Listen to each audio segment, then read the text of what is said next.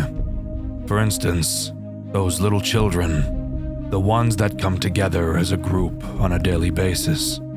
I've always wanted to see them every single day. They'd always brighten up the atmosphere in Circus Baby's Pizza World. Every day, they'd come to play with all of the animatronics. Every employee, employer, and manager knew the name of those 3. But ever since William made his poor design choices, things were never going in the right direction for them. On the very next day, they all disappeared.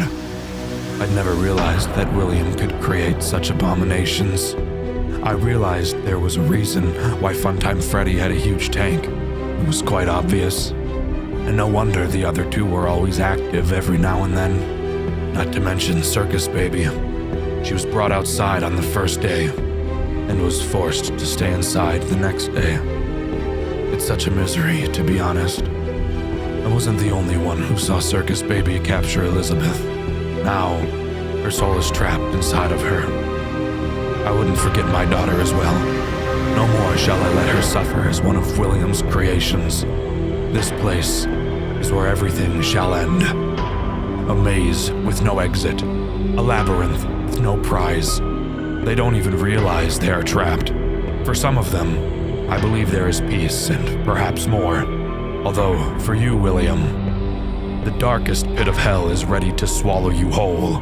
You will keep burning and burning along with the creations of your own. This is where the story ends. For my daughter, the other innocent children, and William, this ends for all of us. End communication. God, it doesn't matter how many times I hear the FNAF 6 Henry speech. Every single time I hear it, it gives me chills. Easily one of the best monologues in gaming history, right up there with the definition of insanity speech from Voss. Try to find a better speech, I fucking dare you. Anyways, on to what we actually have to do during this section after that cutscene. Well, it's very weird, to say the least. In it, we play as the puppet, wandering through a dark forest. Scattered around are the 5 souls of the missing children, each with a color above their head. We know that at this point, we're playing as Charlie, Henry's daughter, obviously. After a bit of searching, we're told to find all of the magic to set them free. Hidden around the forest are several weird magic orbs. After collecting 3, we can begin to set the children free. We do so by finding 5 colored cupcakes around the map, and taking each colored cupcake to its respective colored child. Pause. That sounds terrible. Anyways, after doing so, we hear from Henry again. He thanks his daughter for saving the children, boasts about William finally being gone. He mentions he has all the Freddy files. He said it! He said it! And with that, we're ready to move on to the final part of our shift, wherein after we should hopefully have the cops arrive. Because if you recall, that's literally the first thing we did. Call the police, and they're somehow still not here yet, which is completely crazy, I will add. But who cares? Let's move on to the final shift. And here we are at the final chapter of the game. What's new to talk about in this final section? A cool final boss fight night? No, it's nothing new. Same shit, different day, really. But what is interesting is what happens afterwards. Henry arrives at some door. I assume it's the door to the building. He says way too much shit nobody cares about. Like deadass, he talks for so fucking long. Bro just recaps the whole game. It was so fucking boring, I'm not even gonna put you guys through it. Point is, he collected all the Freddy files, which helped him remember what William did or something, and now William's dead. Cool. Children are free. Great. Now all we have left to do is stop Fazbear Entertainment from ever coming back. How is he going to do that? Well, lucky us, that's not our fucking problem to figure out because Henry opens the doors and the credits roll and the Freddy files comes to a close. Wait.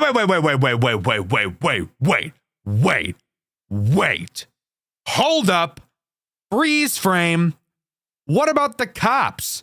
Do we not remember that this game began with a phone call to the police? Where the fuck are they? Were we Henry the entire time? Or are we jumping back and forth between two people? And if we were Henry the entire time, where the fuck are the cops? Why did we call them if we ended up leaving the building by ourselves anyways? What the fuck is going on? Also, if that wasn't a big enough of a fuck you, this game actually still isn't done. After the credits finish rolling, the fucking creator of the game starts talking to us and goes on a whole fucking monologue about having to do a whole bunch of shit to do something. I have no fucking idea. I was hardly paying attention. Basically, we have to go back to an earlier chapter with a locked door, find a key, open the door, but not before going to another chapter where we typed in a code and instead type in his name. Whose name? I have no fucking clue. Then open the door, go to another chapter to a room that we never did anything in, find another key or something, then play 4 minigames in the extras menu, but do something specific in them to find a key in all 4, then go to the survival mode of the game, which isn't even made, by the way. Click the bottom of the screen on an invisible fucking button, then you're teleported to a room with 4 keyholes and a door. Put the 4 keys from the minigame in the holes,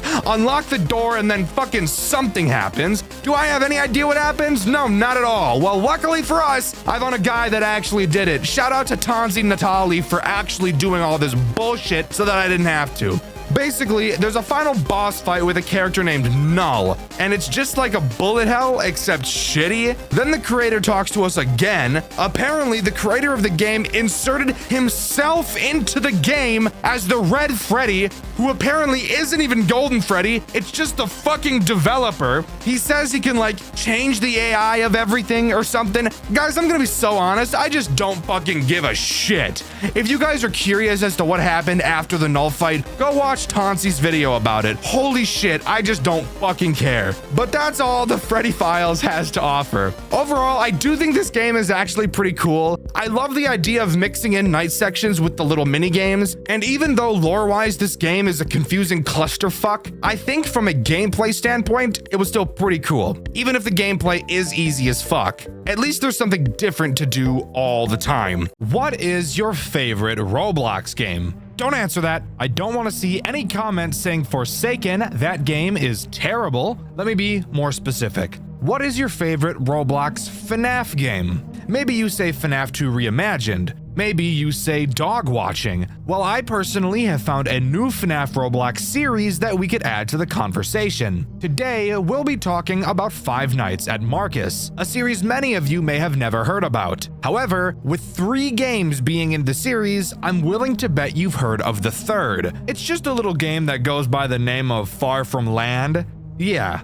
That's something even I didn't know about until starting to do work for this video. This series tries a lot of interesting things and succeeds and fails at a lot of them. Today, I'll be going over each of those things, so join me as we dive into the world of Five Nights at Marcus. And with Five Nights at Marcus, we obviously start with the first one, and night 1 of game 1. And with night 1 on the way, we bust a nut into our office and can start learning about everything important that we need to learn. To start, let's just talk about our office itself. Obviously, we have our monitors for our cameras in front of us, but we also have a picture of a cat named Oscar on our desk, and I think that's great. Also, if you open the drawer on your desk, you'll see another picture of Oscar. Just lovely. Looking up, we see a big vent, but we'll focus on that later. Turning around, we'll see the door to our office, which cannot be closed, which is a bit concerning just knowing the type of game we're playing right now. And behind us is also a maintenance panel, which we will be using to complete the night. How do we do that, you ask? Great question. On this maintenance panel, you will see several tasks we have to complete. That's right, Five Nights at Marcus uses a task-based completion system rather than a time-based one, which can be a blessing and a curse in some instances. The tasks are mind-numbing. Just press a button and wait for it to load 5 times and the night is over. But what about the threat this night introduces? That would seemingly be Marcus himself. You can find him on the cameras just laying on the fucking floor. He has no legs, so we can all laugh at him for being crippled. Where's your life alert, buddy, huh? Get up! Marcus will try to get to the door behind you. However, Marcus makes no sound cues, and because he has no legs, is not visible at the door or window either. So, how are you supposed to know when he's actually arrived? Another great question. Gosh, you guys are on a roll today. The answer is pretty simple. You really have to make sure you're watching him on the cameras, and once you see him leave camera 1, you'll know he's at your door. But Dexter, how are you supposed to keep him away? Oh my goodness, another amazing question. You're doing so well. Inside of your maintenance panel, along with your tasks menu, you also have a shock menu. Go to the shock menu and use the shock when Marcus is outside of your door, and he'll scream like a bitch and run away. And then his cycle will continue. Night 1 is piss easy since Marcus barely moves, but don't worry, this is going to get much more complicated as we go. So let's move on to night 2. Night 2 rolls around and we have one new threat to talk about. And for some reason, I'm not gonna lie to you, this night serves to show me how stressful this game is about to become. Let's talk about it. The new threat on this night, not gonna lie, I don't know the name of him, so I'm just gonna call him Green Man. Green Man attacks in the same way as Marcus, except noticing him is a lot easier. When he gets to your office, he has 2 phases. One outside of your window, and one where he's standing in the fucking doorway. Which I can't lie, scared the shit out of me the first time I saw it. Oh. What's that?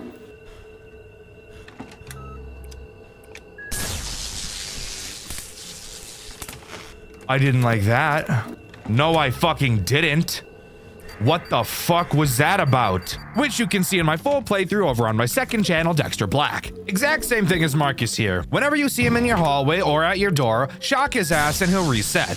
Now, if you remember about 24 seconds ago, you'll notice I said that this night is stressful. You might be wondering how that's even possible considering there's only 2 threats and they both do the exact same thing. Well, my reasoning for this surrounds Marcus and the fact you have to watch him so closely on the cameras. Marcus moves incredibly quickly, it seems. Like, way faster than I would have ever expected for a Night 2 character to move. I was expecting to be able to do my tasks in bursts of 50% before checking on him, but that got me killed very quickly. We gotta get this thing to 100 before we go check on him, though. That's my goal. We gotta get you to 100, bro. Perfect. Fuck me in my ass. Okay, well, I didn't expect you to be that quick. He was a quick guy. Then I decided to do them in bursts of 25%, and that was working up until the point in the night where Green Man starts moving. Then I had to start doing my tasks in bursts of 10%, and even that felt like I was cutting it down to the wire with time management. And now, here's the really weird part. Throughout the first half of the night, Marcus was moving at the speed of sound. The moment Green Man activates, Marcus sits in his final camera for the rest of the night without moving. And this is so stressful for exactly the reason you think it is. With Marcus in his last camera, it only takes him one more movement opportunity to reach the office, which means I'm on edge the whole night, constantly checking to make sure he doesn't move. Because he's been stationary for so long, I'm thinking, there's no way he's not gonna move. He's going to anytime now, except nope. He never fucking moved. Just sitting there like a dick, scaring the shit out of me. Whatever. On to night 3. With night 3 coming along, so does another threat we get to talk about. And in all honesty, this threat doesn't make the game much harder, but Marcus 100% does. The threat introduced on this night is once again someone I don't know the name of, so I'm going to be calling him Vent Guy. And I'm guessing purely by saying his name, you can already guess what this guy is going to do. That's right, the exact same thing as Marcus. No, I'm not kidding. Vent Guy will attack your vents, and he actually has 2 different means of attacking you. The first will have him do exactly what Green Man does. He'll go through vent 1 and show up outside of your office. When he does, all you have to do is go to the shock menu on your maintenance panel and shock the vent. His second form of attack will have him attack the vent directly above your head, or vent 2. When you see him in this vent, for some reason, you don't shock the vent. This time around, you have to give him the Withered Foxy treatment and flash your light at him several several times to make him go away. Turns out he's epileptic, and there's nothing I enjoy more than giving epileptic people seizures. Also, quick side tangent, I feel like it'd be hard to drive with epilepsy. And who knows, maybe you can't. There have been times where I'm driving on the highway, and on the sides of the road they have the little bumper things to prevent people from flying off the road, but these little bumper things have several support beams holding them in the ground, so when you're driving during the sunset, oftentimes the sun will line up with those fucking support beams and proceed to strobe me for the next 6 miles on the fucking road. Anyways, let's keep talking about the Five Nights at Freddy's game, shall we? Again, Vent Guy isn't really that big of an issue. Who is a fucking issue, however, is Marcus. At first, I thought Marcus was moving at the speed of fucking sound because there would be several, and I do mean several instances where I noticed Marcus leaves camera 1, so I shocked the hallway. Then moments later, I get killed by Marcus. At first, I thought this meant Marcus turned into a fucking bullet train, but no. I think I understand what's happening here. I'm pretty sure there's a window of time between Marcus leaving camera 1 and actually showing up outside of your office. And I think I was shocking the hallway during that window of time, which meant when Marcus actually did get to my hallway, I was never actually able to shock him, and I obviously couldn't see him on the cameras. I think this is a very, very bad mechanic. If this is truly how Marcus works, if Marcus can't be seen when he's in the hallway, and he makes no sound cues to indicate he's entered the hallway, and you have a window of time between him disappearing off of all of the cameras and reaching the hallway, and your shock cooldown is very long, this brings up a very obvious problem of literally never being able to time Marcus properly and consistently. What needs to happen is when Marcus leaves camera 1, that means he is instantly in your hallway. What ended up happening constantly during my playthrough, which you can see over on my second channel, Dxtr Black, is I would see Marcus leave camera 1, so I'd shock the hallway. Then I'd check camera 4 to see if he'd been reset. When I saw he hadn't, I'd rush back to the maintenance panel and spam the shock button, which was always still charging at this point. Shock the hallway a second time, and only then would I see that Marcus would reset. This is very bad. One of the only flaws I've noticed with this game so far. This is not fun. This is not challenging. This is not innovative. This is just bad game design. And if the devs are looking for anything to change about this game, this is 100% the thing to change. But with that, we can move on to night 4. All right, recording Dxtr here.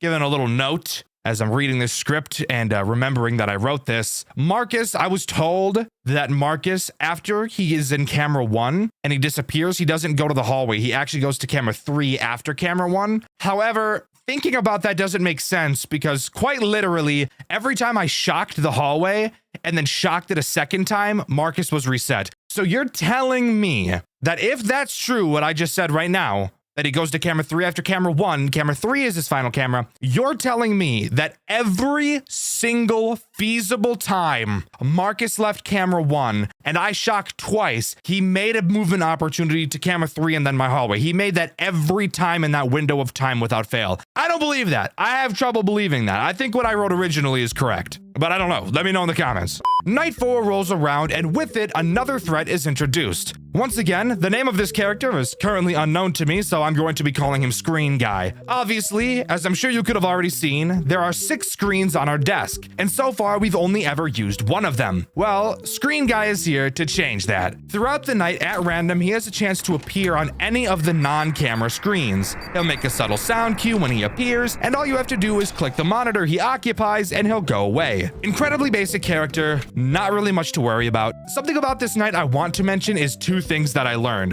The first being that Green Man's name is Shut. I personally prefer Green Man, if I'm being honest. The second thing I learned while playing Night 4 is that as long as your maintenance panel is down, no matter which of the 2 screens you have selected, you will still do your task. Okay, let's just pump this up to 40. And now we'll shock. Oh, wait, it's still going. Well, isn't that just the best thing you've ever seen in your life? I didn't know it was gonna do all that now. Which means if I notice Marcus has left, now that I know I basically have to shock him twice to properly time it, I can start on my task, flip to the shock panel, and while I take a billion years shocking him twice, the task I selected will still be performed the entire time. I'm sure this was probably obvious to most people, but shut up, I just figured it out now. Anyways, on to Night 5, since there wasn't a whole lot to go over this time. Once again, Night 5 introduces nothing new and just goes about being a harder version of Night 4. While a little little boring. There's nothing wrong with that. It is the first game in the series after all. However, there is something interesting to talk about. But before I talk about it, I want to mention the names of the characters I've failed to mention so far. Vent Guy's name is officially Dahomey. Yes, I'm serious. What a silly name. I personally prefer Vent Guy, I'm not gonna lie. And then the weird monitor guy's name is officially Shadow Marcus, which, by the way, I didn't mention this. If you ever don't click his monitor in time, he'll just appear behind you and disable your maintenance panel, ensuring that you will die. Anyways, on to that interesting thing I mentioned about 20 seconds ago. After completing Night 5, the game doesn't just end like I expected it to. Instead, we get this cutscene.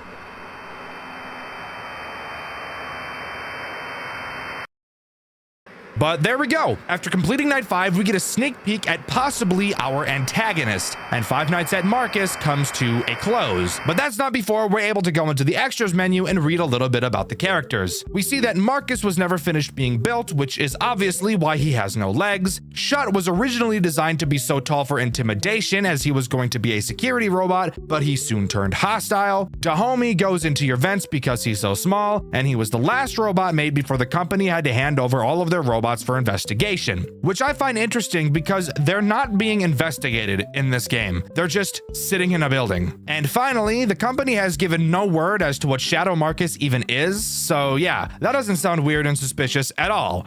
So yeah, that's all Five Nights at Marcus has to offer. But of course, judging by the length of this video, you guys know we've got a lot more to talk about. And that's because this series actually has 2 additional games packed full of content. So let's move on to Five Nights at Marcus 2. Five Nights at Marcus 2, while not a remaster, don't let that fool you, as while graphically it may not look as good as the first game, mechanic-wise, I think it is pretty solid. And this game is much more stressful than the first. So let's get right into Night 1, because just like in the first game, there's no weird minigames. Night 1 drops us right into the office and really shows us how much more challenging this game is going to be. To start, let's talk about the tools at our disposal. Of course, we have our camera system, nothing special, and just like the last game, we're able to turn around to do our tasks, but we'll talk about what those tasks are in a bit because they are much more interesting than the first. Sticking to the front of our office, we have a flashlight that we can use to flash the large window in front of us. You'll notice there's 3 separate areas of this window you can flash. You'll also notice that this flashlight drains incredibly quickly,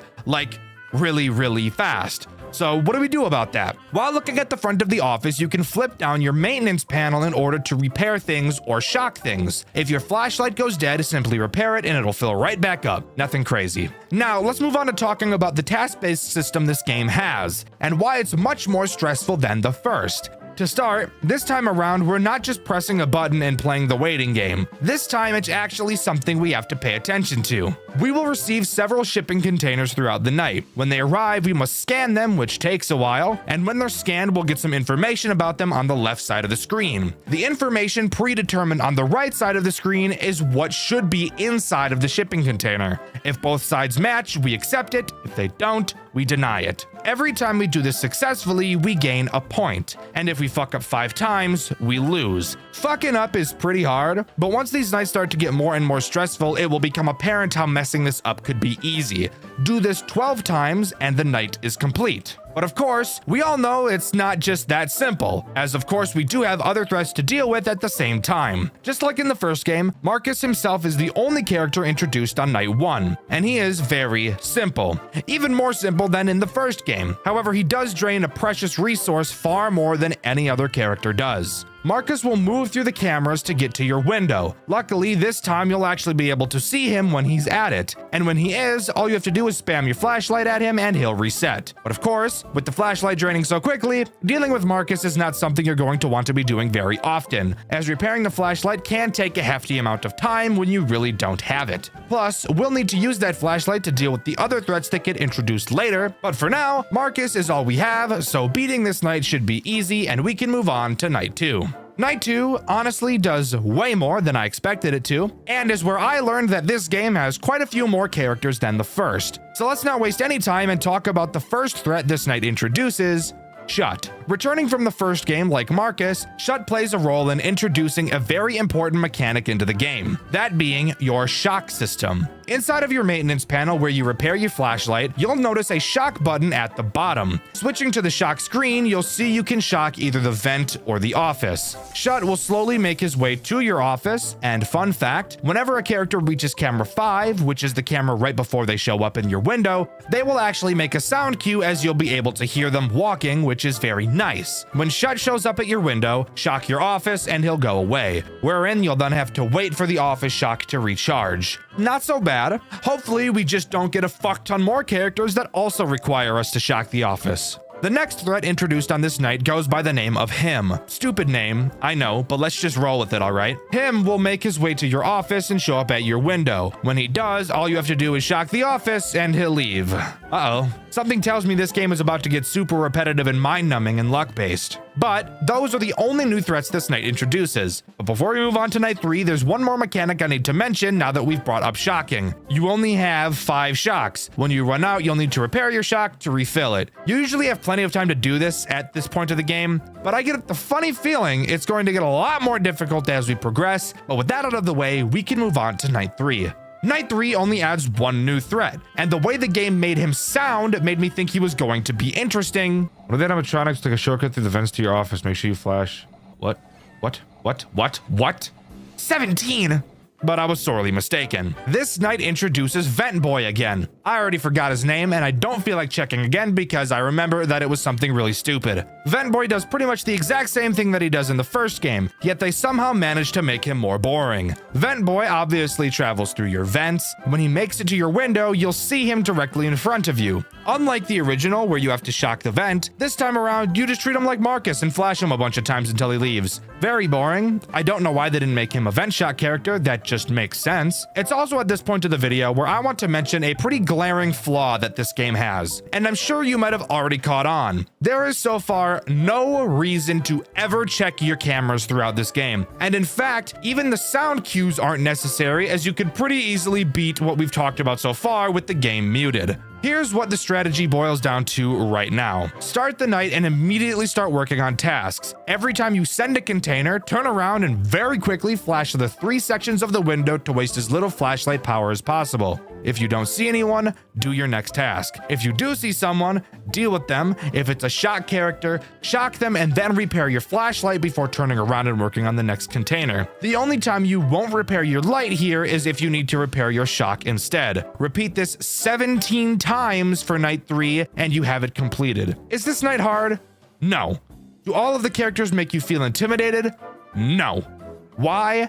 Because even though we have 4 characters active at this point, there are still only 2 mechanics to deal with all of them, as this game continues to dive into the FNAF 2 repetition problem. But let's hold out some hope and move on to night 4. Night 4 is nothing special. No, literally, quite literally nothing new is added on this night at all. And for some reason, during my playthrough, which you can see over on my second channel, Dxtr Black, I actually got attacked far less times than I did on night 3, which I thought was really weird. The only thing that actually changes on this night is how many cargo containers you have, which on this night was 18. Boring stuff. Let's move on to night 5 where something interesting actually does happen. Night 5 does something different, thankfully, that being introducing one new threat that actually really changes something about the gameplay loop, which this game 100% needed. This new character is Vent Boy 2.0, and I'm calling him that because, once again, I forgot his fucking name. Venboy 2.0 adds something from the first game that I wasn't a super huge fan of. As I'm sure you could have guessed by his name, he travels through the vents, except unlike Dahomey, he doesn't drop down in front of you for you to flash. He works exactly how Marcus does from the first game. He'll travel through your vent cameras. Once you see him disappear from them, you know he's about to attack. During this time, all you have to do is shock the vent and he'll reset. While not a hard mechanic by itself, it does hurt my dick that I actually have to try to beat this game now. Although it is good that at least now, finally on night 5, we have a reason to use the camera. Too bad we only get one night with him, as night 5 is the final night Five Nights at Marcus 2 has to offer. However, we still have one last game to talk about,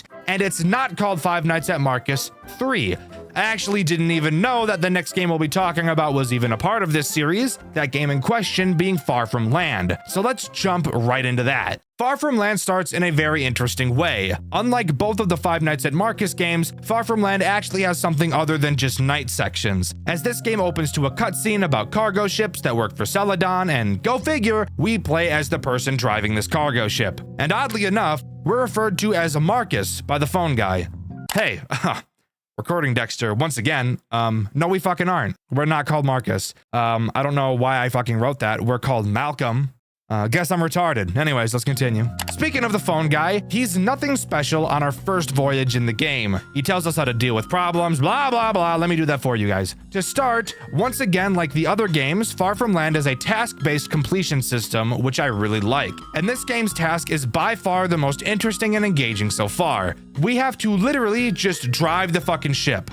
That's the task. While we're piloting the ship, we will be able to see several icebergs in front of us. We will have to steer the ship away from these to avoid crashes. And once we reach a certain point, which is marked on a monitor in front of us, the voyage will be complete. Of course, it's not just as easy as that. We also have a maintenance room to keep track of. The ship we're on is very old and is prone to breaking down. We can check the ship's integrity with one of our monitors, and once it gets too low, the ship will stop moving and sirens will start to blare. At this time, we must go back to the maintenance room and fix one of a few busted pipes at random. Don't worry about the massive scary vent in front of us. We'll talk about that later. The only other thing for us to talk about on this night is the one threat this game introduces. I'm assuming this character is Shut, just given the fact how large this character really is. On one of our monitors in front of us, we can see a layout of the ship. Unlike every other game so far, we can't actually check the cameras, which is really a good thing since the last two games really didn't have any reason to. Every time a character moves, we will get a signal on this monitor to show us exactly where they are.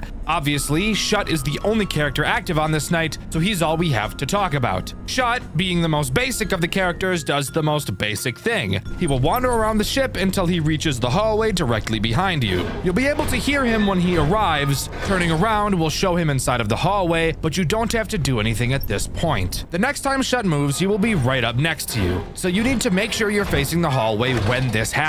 As he walks up to you, you'll need to hold your breath so he thinks you're not alive or something. He'll check you out, make sure you're a robot or something, and then he'll turn around and leave, and you can go back to driving the ship. Very simple character, but I do think him getting so close to you is super cool. But that's all the first voyage has to offer. But good news for us, in this game, there's actually something to do after each night instead of just moving on to the next. We have the first post-voyage section where we need to fix up our old bum-ass ship.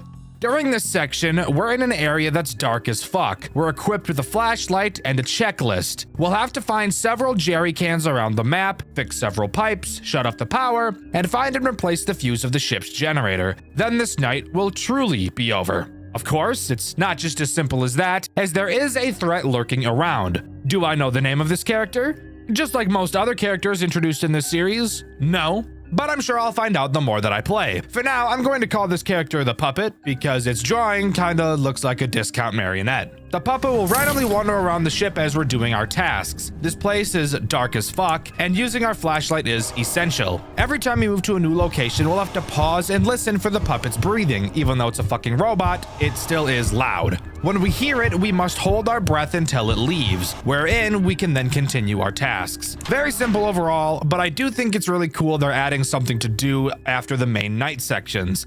With that, we can move on to Voyage 2. Voyage 2 is much the same as the first. We've got a slightly longer distance to go and a new threat to talk about. This one being a lot scarier than the last. I want you to take a solid guess whether or not I know the name of this character. Do you think I do? What's that? You think I know the name of this character? Well, you haven't been watching this video then, because I have no fucking idea what this thing is called, so I'm gonna be calling him Water Guy. Hey, recording Dexter here, once again, I'm back. Apparently this is fucking Marcus. Does it look like Marcus? No, but it's Marcus.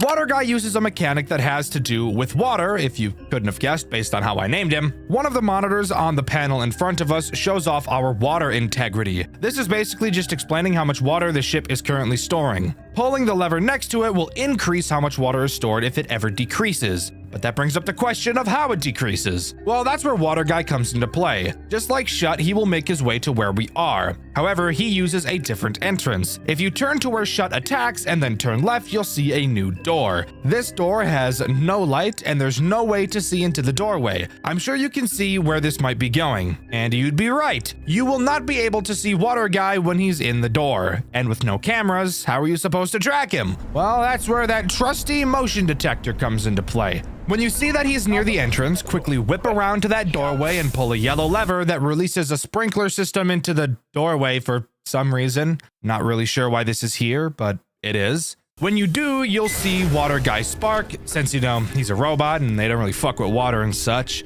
and then he'll reset. Nothing crazy, but he is for sure going to be one of the more annoying threats throughout this playthrough. So now, let's move on to the post-Voyage 2 section. Not even really sure why I'm talking about this section. It's the exact same as the last one, except the objects are placed randomly somewhere else, and it seems that whatever monster is down here is more aggressive. Overall, super simple. It's time to move on to Voyage 3. Voyage 3 is longer than Voyage 2. This is going to be a pattern that repeats itself. Also offered on this voyage is yet another threat for us to worry about, that being Dahomey. A character I surprisingly remembered the name of, but that's only because it's so fucking stupid. Dahomey, like he is in the other games, is a vent character. And where is the only vent on the ship we can access? That's right, the maintenance room. Luckily, we can track him on the motion detector like the other characters, and when we see him in the vent, all we have to do is whip over to it and hold our flashlight on him until he goes away. Very easy, but it is another character to drag us away from the task that continues to get longer and longer each night, but that's all this voyage adds. Moving on to the post-voyage section, which is actually something different this time. Instead of inspecting the top deck, this time we're inspecting the bottom deck. In it, we have another plethora of tasks, such as fixing leaky pipes, replacing fire extinguishers, rearranging pipes, and finally refueling the ship. All of these tasks are pretty simple. However, there is one threat looming over our heads, quite literally the entire time. That being the puppet-looking thing again. Hey, recording Dexter again. This is a different fucking puppet. I don't know its name, but it's a different one. Occasionally, while we're walking around the lower deck, he'll drop down from a vent in the ceiling. Using a wrench we acquire on this night to complete our tasks, we have to whack the shit out of him to make him jump back into the vents. We only have a certain amount of stamina, and since we need to swing the wrench to fix leaky pipes, we have to balance how much we're swinging at once. Once we get into the final room, all we do is refuel the ship and we're ready to move on to the next voyage. However, before we do that, I want to talk about something stupid that this game has. Quite a few months back, I was actually playing this game on my second channel, Dxtr Black, but I stopped on episode 3 because this post-voyage section of the game was bugged. I said I'd come back to the game after it was fixed. What would happen is that the game would literally just freeze when doing certain things, and I was even able to still replicate it now, which happened in my newest playthrough of the game. What?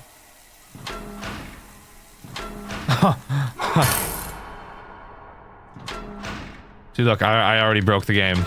Turns out this bug is all tied to the FPS of the game. If you use the highest FPS to 40 like I do, not only can this bug occur, but it will also fuck up your camera movement 6 ways to Sunday, making you whip around so fast it gives you whiplash. This is the same problem I was having all those months ago. So, if you turn your FPS down to 60, not only will it fix the whole whiplash problem for some reason, it will also completely fix the freezing bug I had. I have no idea whatsoever how FPS has to play into any of this, and this is not the first game I've played with this weird problem. Weirdly enough, the Poppy Playtime games also have bugs on higher frame rates as well, the main one being that the grab pack will pull you upwards far fucking slower on higher FPS. Super weird, but I needed to point it out. On to voyage number 4, which is entirely new territory for me once again, and with this voyage comes one of the scariest threats yet. Lore-wise, not really gameplay-wise, I'm gonna be honest with you. During the phone call, it gets intercepted by a guy named Mason. I'm pretty sure I'm supposed to know who Mason is at this time, but I'm gonna be so honest, I have no idea who the fuck Mason is, and I really can't be fucked to figure it out. Mason talks about how this new threat, who he calls the Kraken, has gotten on the ship and that it's very dangerous. Apparently, this robot is what the company doesn't want anyone knowing about, and we're completely alone on this massive ship with it. The Kraken's mechanic is pretty interesting, but I think it could have been done a lot better. The Kraken can be seen on the front of the ship through your window while you're driving. By holding shift, you can cause the horn of the ship to go off whenever you see the Kraken, blow the horn like the hose do, and he'll go away. When your horn integrity runs out, all you have to do is go to the maintenance room and fix a pipe, which will then fix your horn. I don't really know how that makes any sense, but don't question it. That's just what we have to do. The Kraken does have another mechanic, although I personally never saw it. The Kraken has a chance to enter your maintenance room. If you ever see him in there, just turn around and that's literally it. Hey, recording Dxtr again. This isn't the Kraken that does this in the maintenance room. It's another fucking character I don't know the name of, but yeah, no, he was just never mentioned by a phone guy. It's just fucked me, I guess. Overall, I think the Kraken could be a cool mechanic. He kind of hides like he knows you're looking for him, but he always hides in the same spot. I think it would be a lot cooler and a lot more interesting if the Kraken had several hiding spots throughout the front of the ship that he'd hide in at random. Doing this would not only make the gameplay loop more interesting, but also keep the player on their toes throughout the entire voyage. Now, moving on to the post-voyage section. Spoiler alert, it's exactly the same as the last one. Doing the same tasks, albeit one of the puzzles is different, but still very simple, and the puppet thing is still trying to turn our guts into soup. Refill the tank at the end of this section of the voyage, and it is over, and we can move on to the 5th voyage. Voyage 5 adds nothing new to the gameplay loop, just being a harder version of Voyage 4, and a lot harder, that is. The characters really ramp up their AI on this night and get a lot more aggressive, which is an oddly nice change of pace. What really gets interesting is this post-voyage cutscene.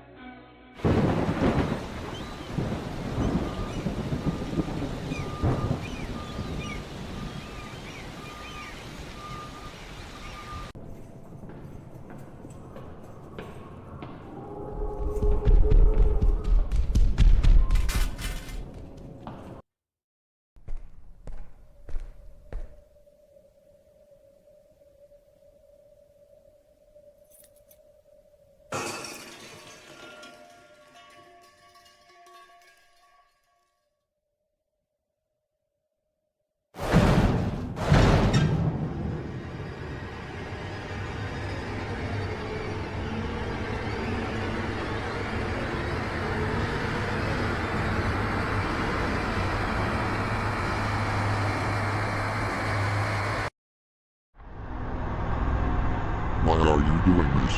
You think you can just take us away and destroy us and leave no trace of us left? I don't want that. I don't want that to happen. You have made a mistake doing this, and you know that. Malcolm, I know everything about you.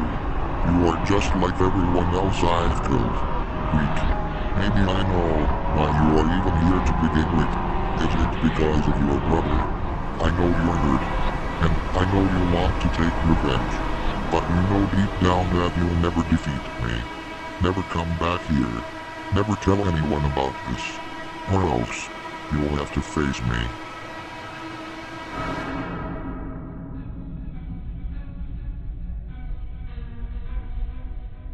And with that, we're surprisingly thrown into a 6th voyage. A 6th night is something that none of the other games have had so far, so this actually makes me very surprised. And turns out this final voyage is a boss fight with the Kraken, which is the name of the robot we just saw in the cutscene, not actually the robot I was calling the Kraken earlier. I'm sure you could have guessed from this whole video, but I don't think the series is very good at explaining names. The Kraken obviously plays the role of all of the characters we've seen on the voyages so far, with a small twist when he plays as Shut and Dahomey. In both cases, when dealing with him, he activates a rat from Five Nights at Candy's 3 mechanic, where you have to track his head while he moves around. Awesome change of pace. I love that they added this little extra piece of detail, really ties everything together. The dude that sits outside of your front window, and Scrap, which is the name of the character that I thought was the Kraken that sat in your maintenance room, had a chance to do it, and you turn around, it's that guy, his name is Scrap. I found this out only because of the fucking settings at the end of the game, because they never say his fucking name in the game. It's just stupid as fuck. But that's really it. Deal with all of the characters and try to avoid the fact that the Kraken killed a guy and attached his rib cage and head to his own fucked up robot body. Yeah, tell me that's not the most fucked up shit you've ever heard in your life. After completing the voyage, we get one last cutscene where we seemingly willingly drive the ship right into a giant rock to sink the entire thing and destroy ourselves, along with the murder robots that are inside of it. Honestly, a very good decision in my opinion. Really taking one for the team there, Malcolm. I appreciate it, G. But with that, everything is destroyed. We unlock the extras where I learned Dahomey wasn't even Dahomey the entire time I've been calling him the wrong fucking name, and that there are like 7 human characters that have a paragraph of text beneath them, all characters I'm supposed to be familiar with. Spoiler alert, I am not, so I'm just gonna pretend like I never opened the extras menu, and I'll just say that Five Nights at Marcus series comes to a close. Overall, I really think that this is a great series. I think it started off pretty rocky, but overall it's clear you can see a real improvement from one game to another, especially with how amazing Far From Land is. Even though it has one of the stupidest bugs I've ever seen.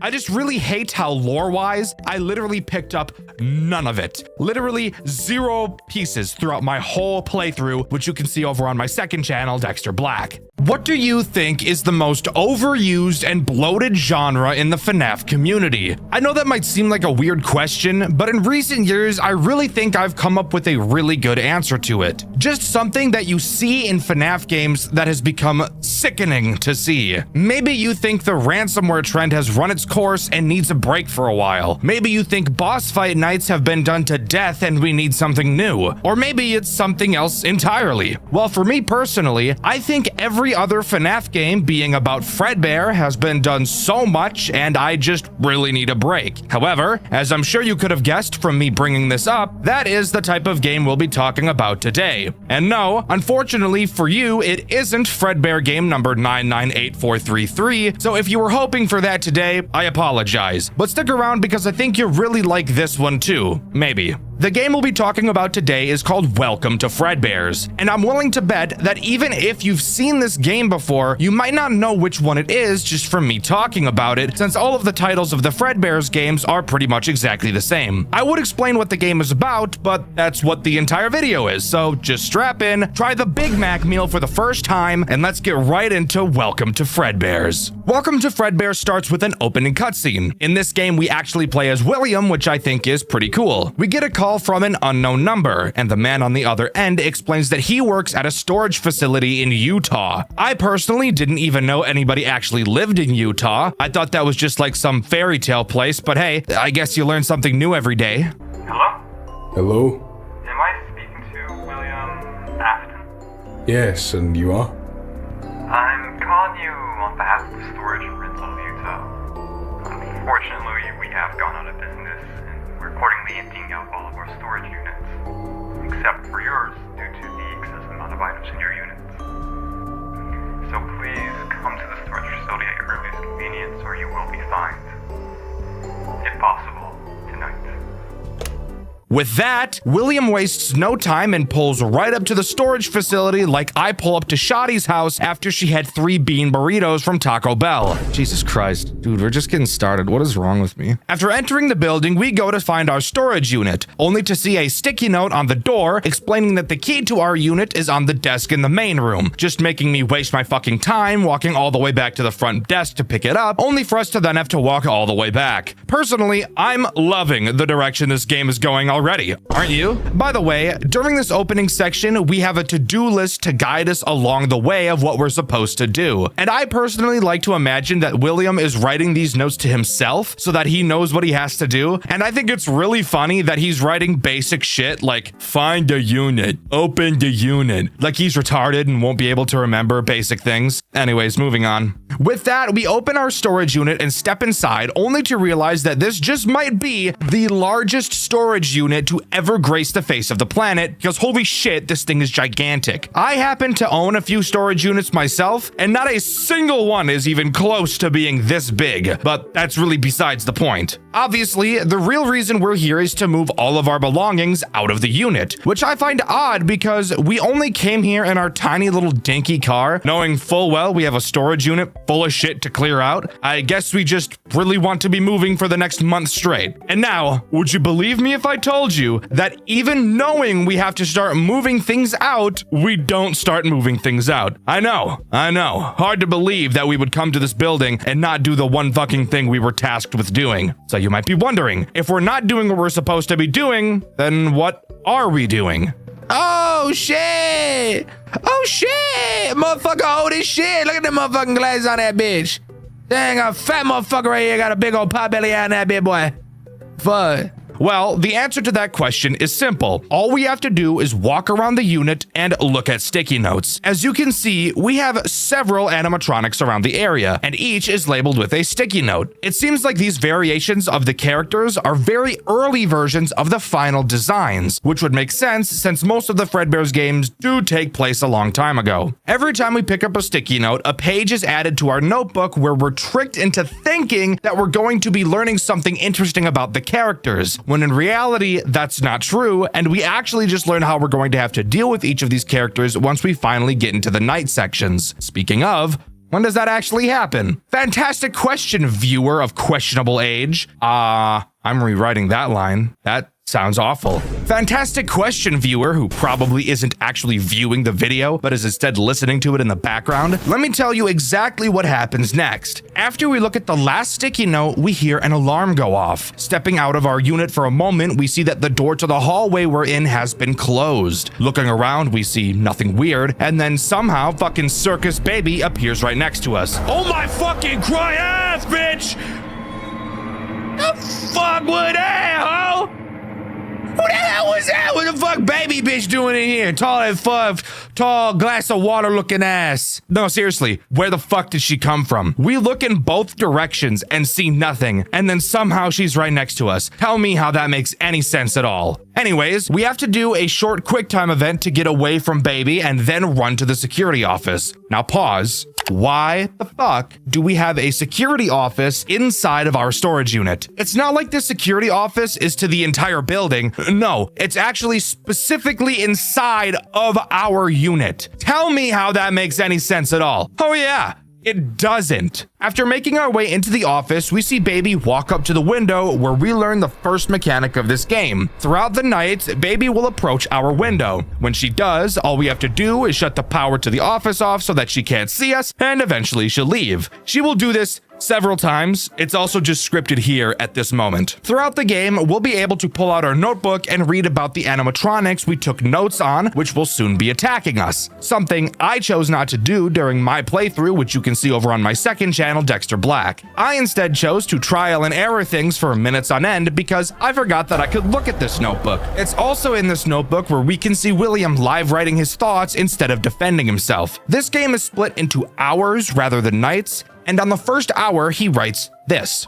Building power. It seems like the power in the building is out, except for this security office. The computer seems to be working. I can probably use it to get the power in the building up and running again. Until then, I'll just have to survive. And with that, we're thrown into the first hour of the game, and this video can finally start sounding like all of my other videos. To start, let's go over the office and the tools at our disposal. During the free roam section, we picked up a flashlight, and we still have that now. We can flash this light, which is exactly how a flashlight works, so I don't know why I told you that. To our left, we have the door to this tiny room. It can be toggled and thankfully has no power system. You will see how I abuse this game's kindness with this mechanic a bit later. And finally, to our right, we have the second threat this game introduces, which I guess I'll talk about right now since he's literally right in our office. This is Fredbear. You might be thinking, wait a minute, isn't Fredbear one of the characters that we saw out in the storage area? And you would be right in saying that. However, this is also Fredbear. It's just another one because why make a new character when we could just fucking not, right? Yay, creativity!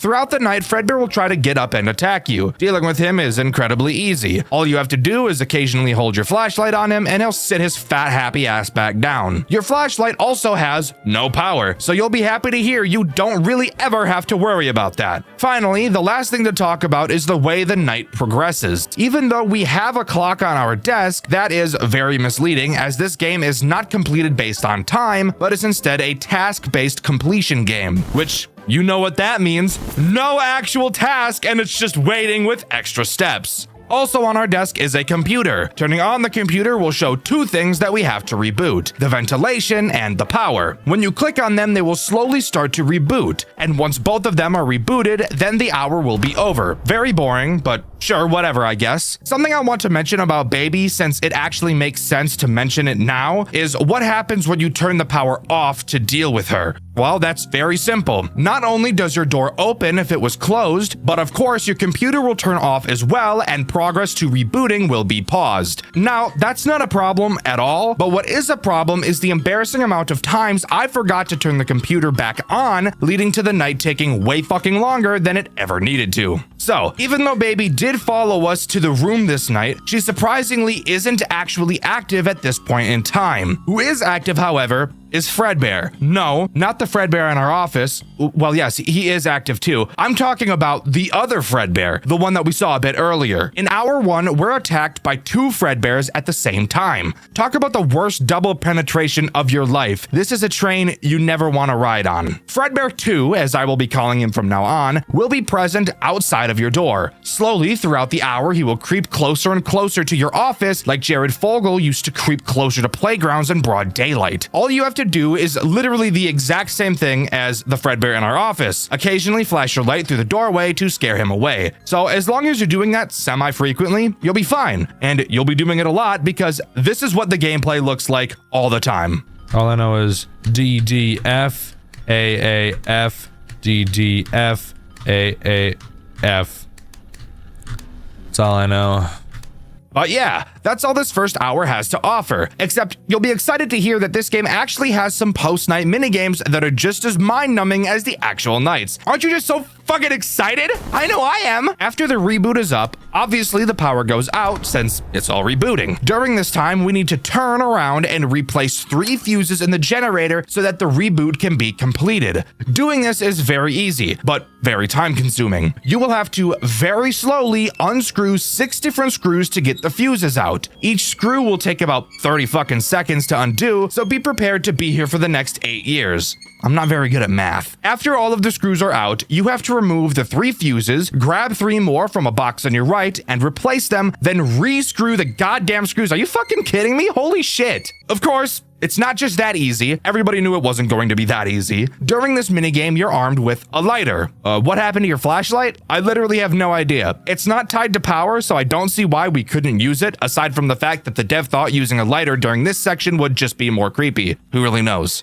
Both Fredbear and Bonnie will be coming for your cheeks during this section. However, you'll notice that it's really only ever Fredbear that's a problem, and you'll understand why once I explain how they work. You will have to listen very closely since they both are pretty quiet. Fredbear will attack from your left and Bonnie will attack from your right. When you hear Fredbear moving, all you have to do is turn left and hold your lighter in his face until he sits back down. Something about this lighter though is that it doesn't always light up properly on the first go. So you'll have to flick it quite a few times, which I will admit is pretty nerve-wracking and is pretty fucking cool. I'll explain Bonnie a bit later since the chances of him attacking you during this section are pretty much 0. So for now, let's finish up the fuses and reboot the power and start on the next hour. Something I do actually like about this game is how it really feels like it's one constant night throughout. After you finish the fuse, you turn back around and the next hour continues right there. It's just a simple detail, but a lot of the time it's the simple details I like the most. This hour does introduce someone new, who is really just a copycat of a character we've talked about already. You know, recently, as I've been looking for games, I've been going back on older games I've played on Dxtr Black and wondering why I've never made videos about them. Now that I've finally been starting to do that, it's pretty obvious to me why I haven't. A lot of the FNAF games I've played really just don't have a lot to talk about, and I don't want my videos to be under 20 minutes. That's why a lot of the time in these newer Dxtr White videos, you'll hear me go on retarded tangents more often. I don't want you guys to have a 10-minute video to watch.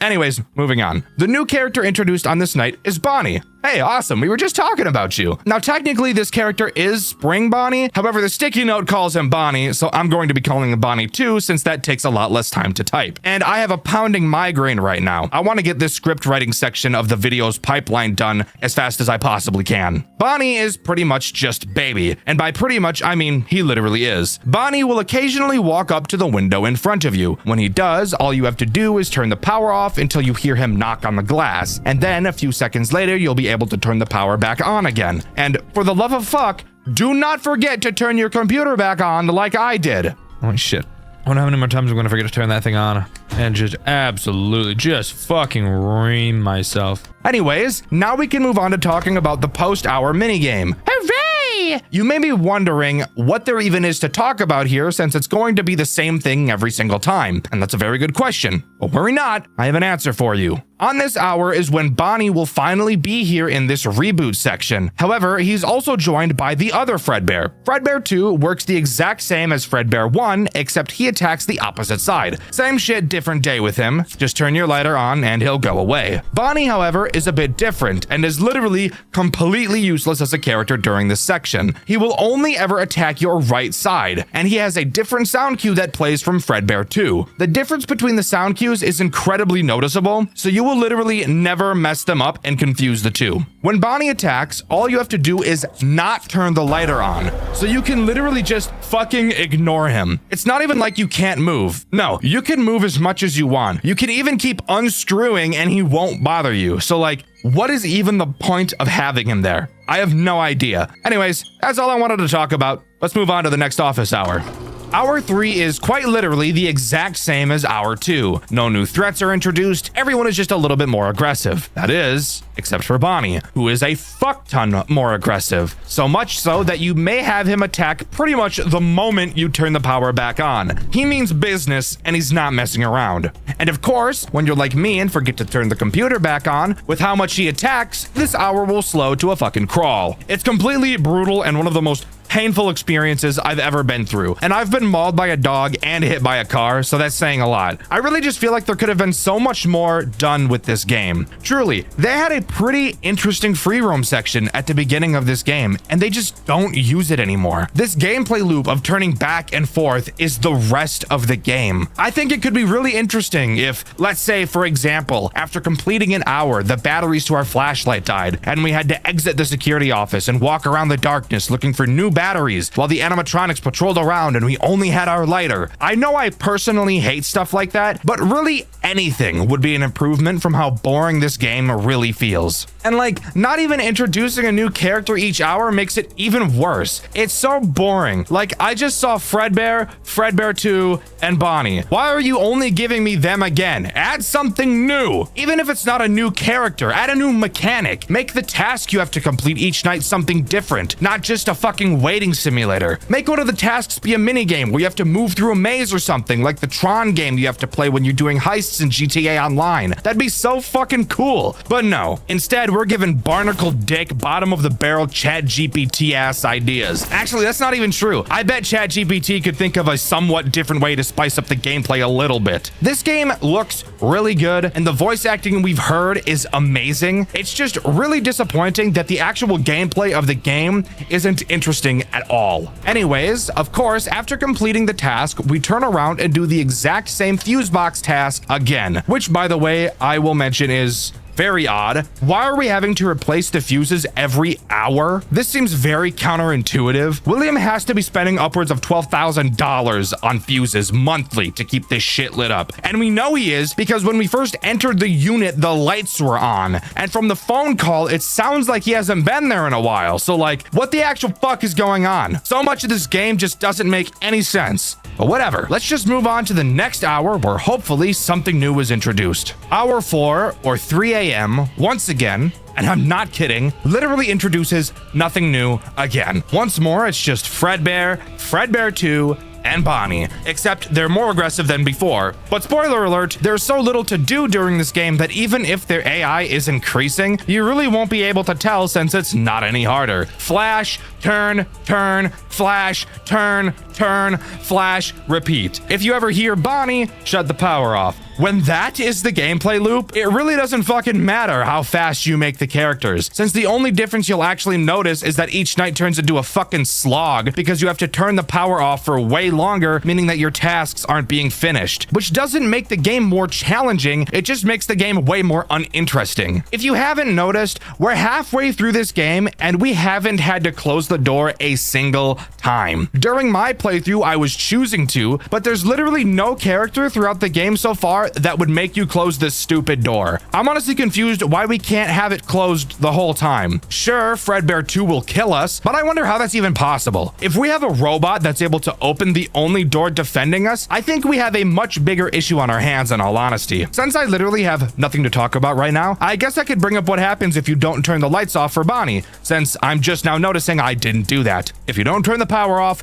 he'll punch a hole in your window like he's Blank from Five Nights at Candy's. That's about it. But guys, come on, can you tell I've really got nothing to work with in this game? And of course, the post-night minigame is nothing different at all. Fuck trying something new and exciting, right? The entire FNAF community are all retards and they'll just eat up anything you put in front of them. And that pisses me off because it worked on me. I beat the fucking game even though I thought it was boring. Maybe I'm the problem. I have no idea. I want to keep yapping about stuff since I can tell this script really isn't going to be much longer if this game keeps going in the direction it's going in, but I've really got nothing else to talk about here, so let's just move on to Hour 5. Hour 5, thankfully, does actually give me something else to talk about. 2 new things, actually. Don't know why you couldn't have just split them up so that the last night wasn't so fucking useless, but oh well, I suppose. This night reintroduces Baby, so let's get to talking about her since her mechanic has changed just slightly. Same thing as before. She'll walk up to your window on occasion just like Bonnie, and all you have to do is turn the power off. But then she'll walk to the left. This signals that she's about to attack your door, so you'll need to close it. Now you might be thinking, how are you going to be able to turn the power back on and close the door by the time Baby is able to get over to it? Well, come on in real close because that's a really good question. And luckily I do have an answer. You're just not really gonna like it.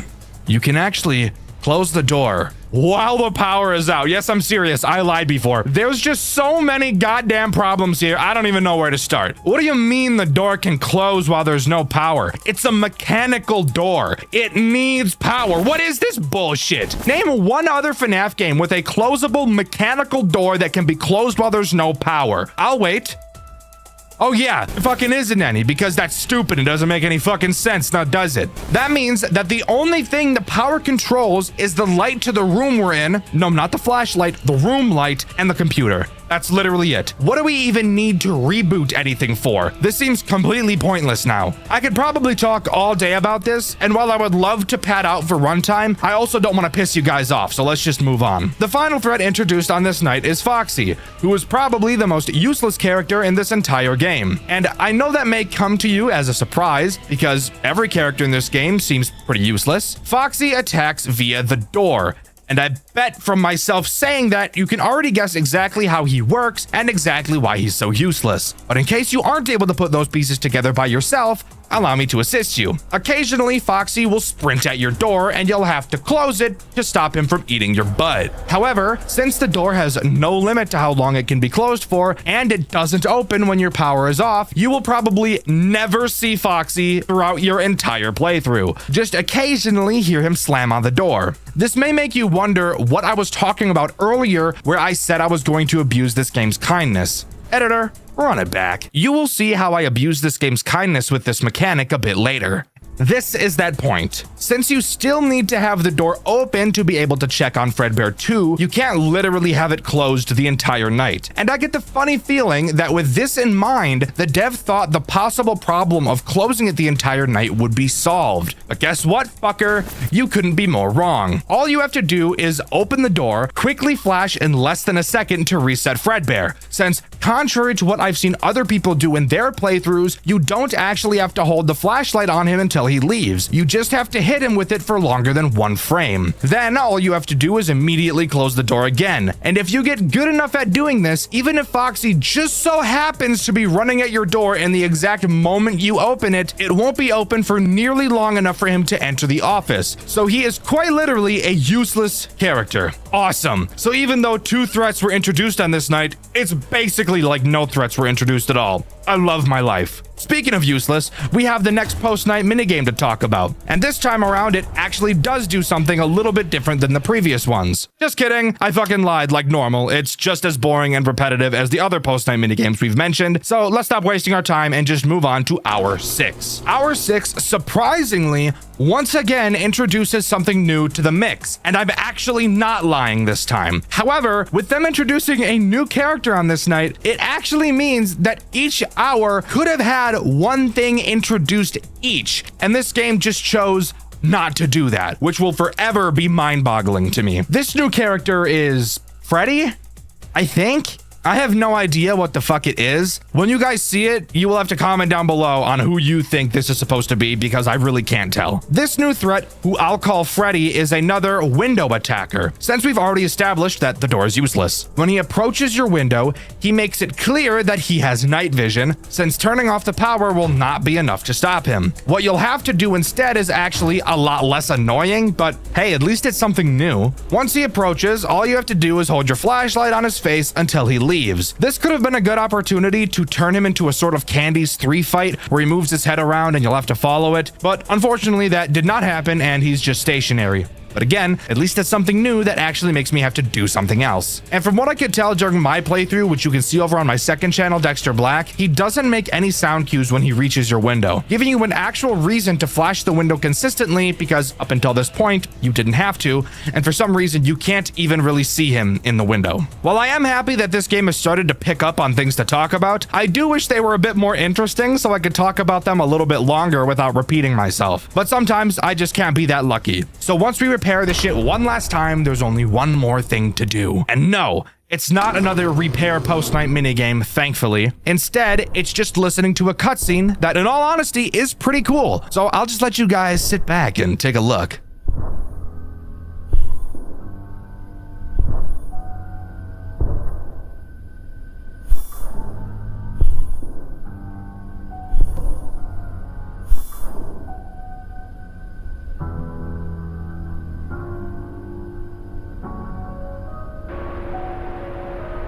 Hello, William.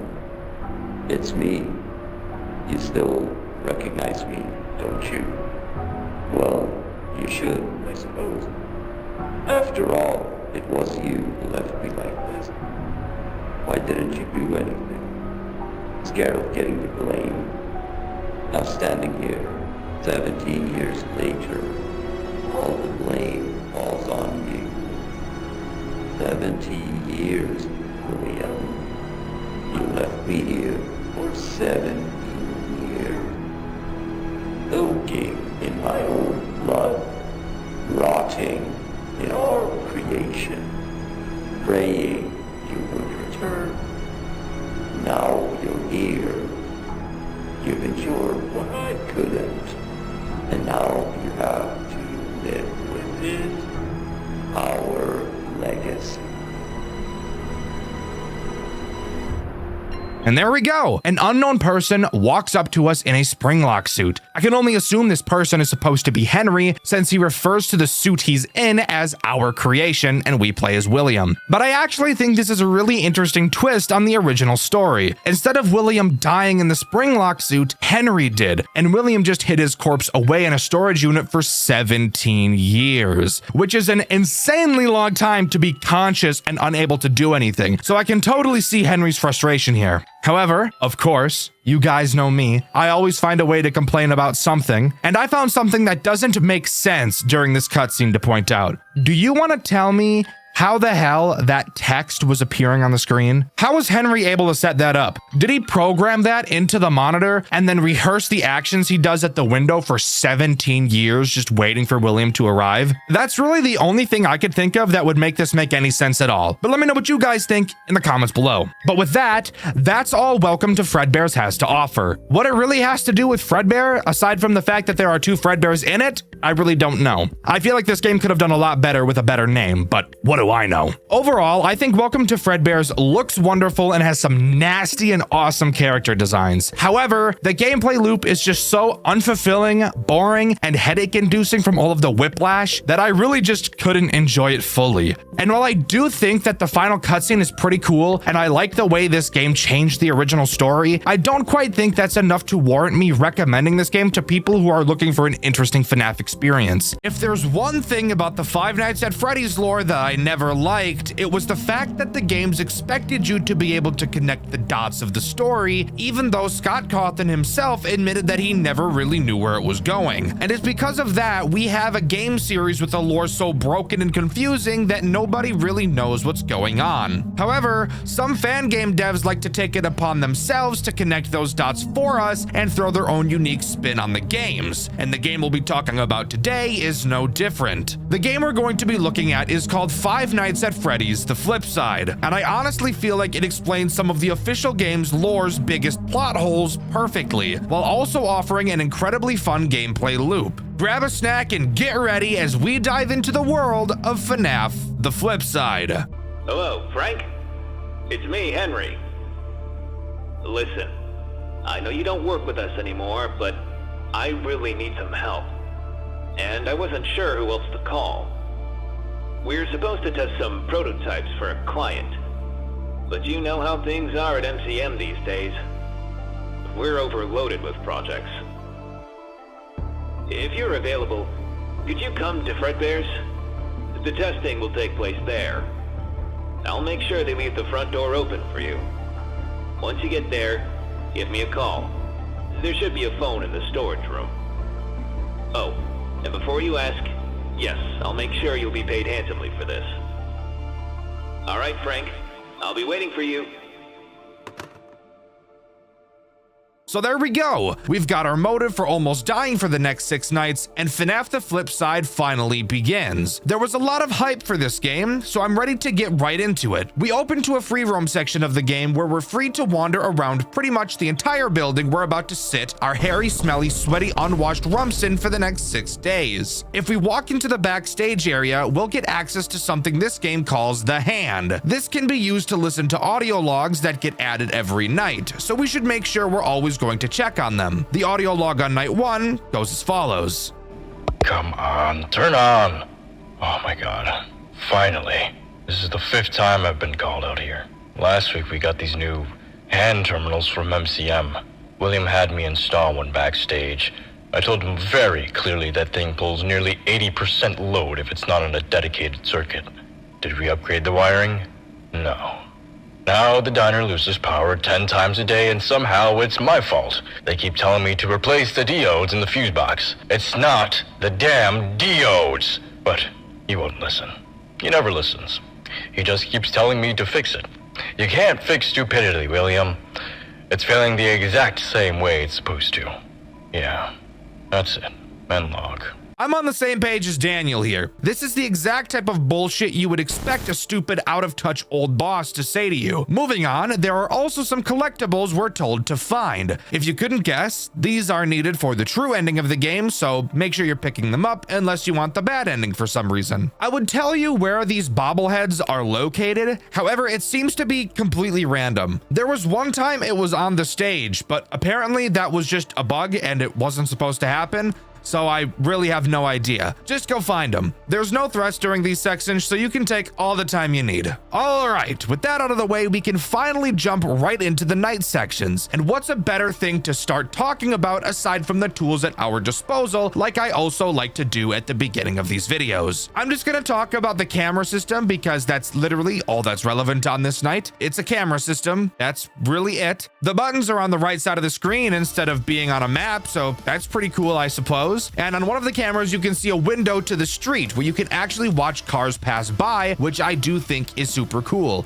Really puts you into the immersion that, yes, this is a real place and there are people around. It's a really good way of making you feel more alone, knowing there are people outside of the building who could help you, yet nobody is going to. It's a super creepy thing to think about. If we look at the stage, we can see that the animatronics seem to be characters you can see in the final section of Secret of the Mimic, which I do think is actually super cool. I have yet to see a game that uses those specific characters together, so this could be fun. Oh yeah, I should also probably mention that this game is made by Toaster Dev, the same guy that made FNAF Legacy, and it was also worked on a bunch by Weirdo Speed, another very popular FNAF YouTuber and game dev, so you already know this game is about to be crazy. Now, moving on to the first threat this game and night introduces, that being Fredbear 2.0. I'm just gonna call him Fredbear since that's a lot less typing. Fredbear does not have a lot of places to go before reaching your office. He starts in camera 6 before moving to camera 8, -1. No, I'm not saying it.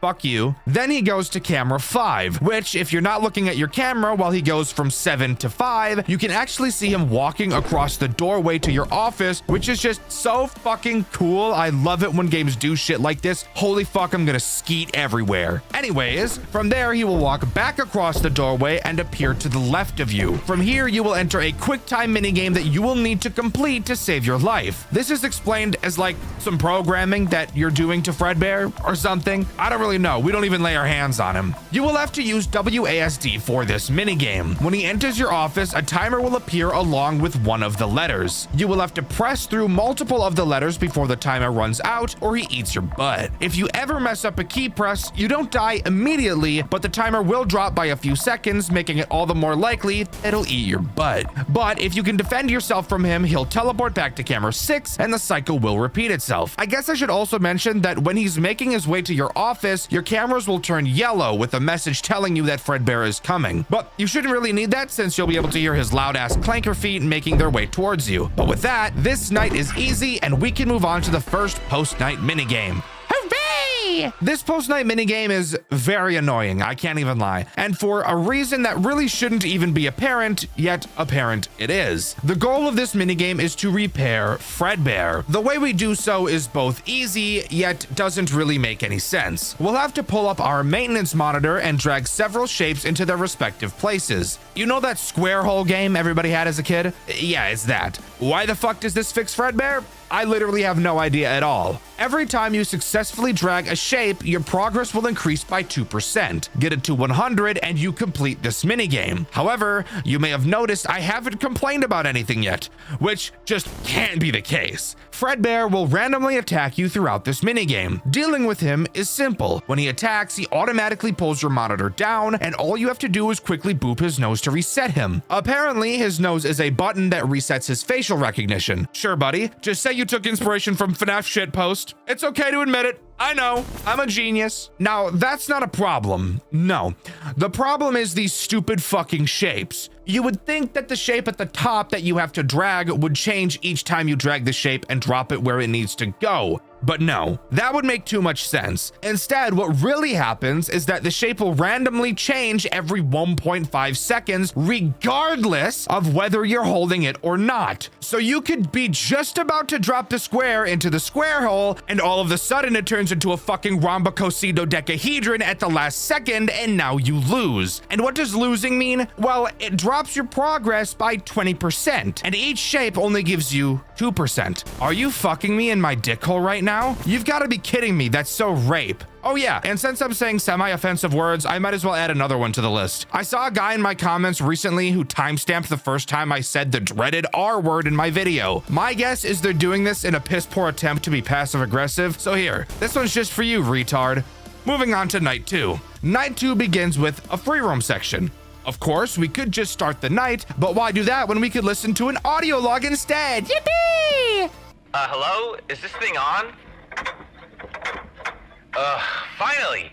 I need to get this on record, because if I don't, I'm going to lose my mind. I've had to clean out the fridge in the kitchen again. This is the 5th time this week. The 5th! Isn't this supposed to be the janitor's responsibility, or maintenance, or literally anyone who isn't the head chef? Because last I checked, I was hired to cook food.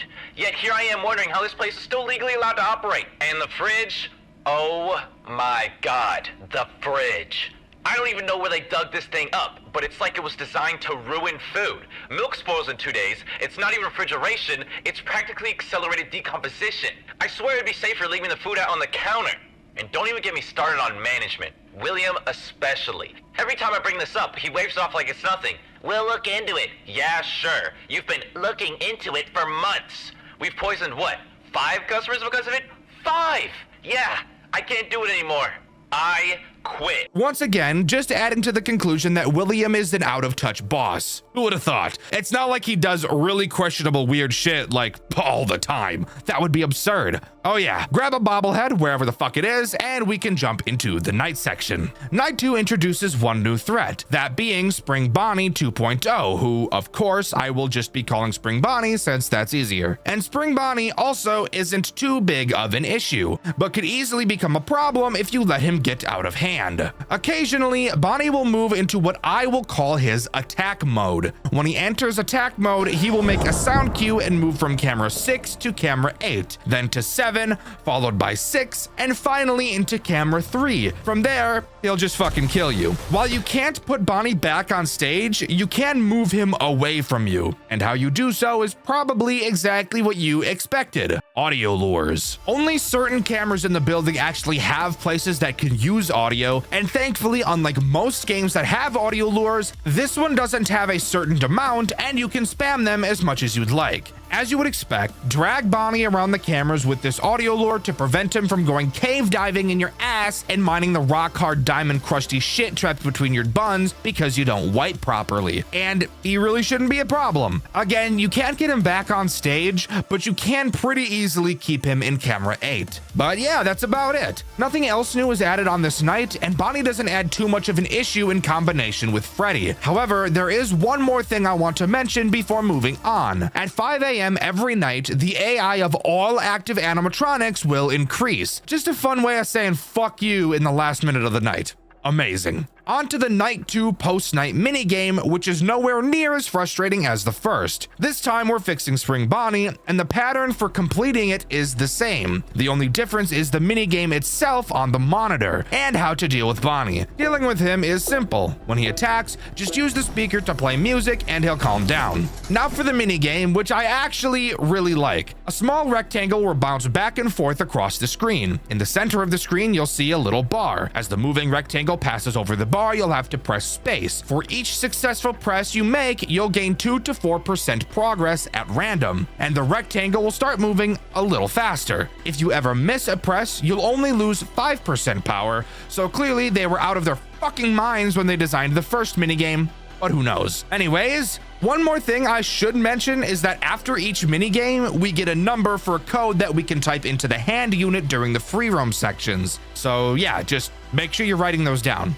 Night 3 once again starts with a free roam section, so let's grab that random bobblehead and listen to the audio log. Okay, it's recording. Quick note for management, since apparently nobody believes me. That little vacuum robot we got from MCM, the Cleanovac, yeah, it's not really helping. Every party, some kid grabs it and shoves it somewhere disgusting. Trash cans, sinks. Today, it was in the toilet. The toilet! I'm the one who fishes it out with gloves, and I'm the one who has to clean it, dry it, fix it. Every single time. It's a vacuum, not a toy. If I find it in the toilet one more time, I'm not saving it. I'm letting it die, and I'm telling William it was water damage. Yeah, that's all. Bye. In case you guys were interested and couldn't tell, that character was played by me, and the name they gave that character is incredibly clever, being a triple entendre. Love you guys. Anyways, yeah, I find it funny how I talk about how much I hate kids in my videos, and then I get to play a character in a game who yells at kids. Perfect for me. Let's move on to the night section. Night 3 introduces one new threat, that being Monty, who apparently wasn't supposed to be able to move, but yet he does, so fucking awesome. I just love that so much. Monty is pretty easy overall, and he also introduces a new mechanic, that being the curtain directly in front of you, which you are able to hold closed. This will obviously be how you defend yourself from him. When Monty goes into attack mode, he will make a loud sound cue and move into camera 3. Inside of camera 3, he will move through 3 phases like Foxy before moving to your doorway. Something very weird about him is, unlike other characters, where when they move in the cameras briefly flicker to cover up the movement, Monty's movements don't do this, so you just kind of awkwardly watch him snap into place, which just feels really weird. Once Monty jumps in front of your doorway, just hold the curtain closed until he leaves. Henry, who, by the way, is the guy on the phone at the beginning of each night, tells us that we should really be keeping an eye on him once he leaves the stage, which would make me think that, like Foxy, watching him on the cameras will stall him. However, as you'll find out, it actually doesn't do that at all. Monty doesn't make the night a whole lot more stressful quite yet, as when Monty enters your doorway, he makes a really obvious sound cue, so you don't really need to watch him on the cameras at all. The best thing to do at this point is sit on camera 8 to watch for Bonnie, and only ever pull down the monitor when getting attacked by Monty or Fredbear. Both Fredbear and Monty can attack you at the same time, but luckily the devs thought of this and made it not complete RNG aids, because if Fredbear attacks while Monty is at the curtain, then the curtains won't close and you'll be safe to deal with Fredbear. And if Monty arrives during Fredbear's attack, then you can quickly close the curtains and they'll stay closed throughout the attacks. Thank you so much, you two. I could give you a kiss on the mouth for real. Anyways, time to move on to the post-night 3 minigame. And of course, with Monty being introduced, he is who we're fixing on this night. Once again, the only changes are the minigame and how to defend yourself. On the bottom shelf in the room we're in, there will be a mask. And surprise, surprise, that's what you put on when Monty starts dworking in your face. The minigame is honestly really disappointing, as it's just the Funtime Freddy minigame from Sister Location, except a million times less fucking aids. Just hold the buttons to increase the percentage until you beat the night. Congrats, this one was boring as fuck. Let's move on to night 4. Free roam time! Grab a bobblehead and let's take a listen. Hello? Okay, I think it's working. These hand terminals are so buggy. So I just started working here at Fredbear's, first day and all that. And honestly, it's kinda nice. It's cozy even. Place has that old school charm, It smells like pizza grease and cheap cleaner, but in a weird way it works. Only one tiny issue. Who the hell picked the animatronic names? Fredbear and Spring Bonnie. Like, seriously, that's what we're going with? Why Spring Bonnie and then just Fredbear? Why isn't it Spring Bear? Or Spring Freddy? Or literally anything else that matches? It sounds like 2 completely different people named them on opposite sides of the room, and nobody bothered to discuss it further. Hey, what should we call the rabbit? Spring Bunny? Cool. And the bear? Fredbear. It makes 0 sense. And it bugs me. Way more than it should. I can't explain why. Every time I say the names out loud, it just sounds like the branding department gave up halfway through. That's about it. See ya. Honestly, bro, reasonable crash out. Seems like the type of random shit I would complain about for filler in one of these videos, so I appreciate you doing it for me. Oh yeah, and for some reason we get another log on this night too. Is this thing on? Yeah? Okay, good. I couldn't find a complaint box anywhere, so I figure this is the only way those schmucks at corporate might actually listen. I got hired to handle plumbing and a few other bits of general maintenance around the joint roughly, 5 to 6 months ago. Might I say you people suck at maintaining a building. I can't walk 2 steps in this place without finding a new leak I gotta fix. Leaky pipes, leaky roof, leaky suits. Oh, wait. I'm not supposed to talk about that.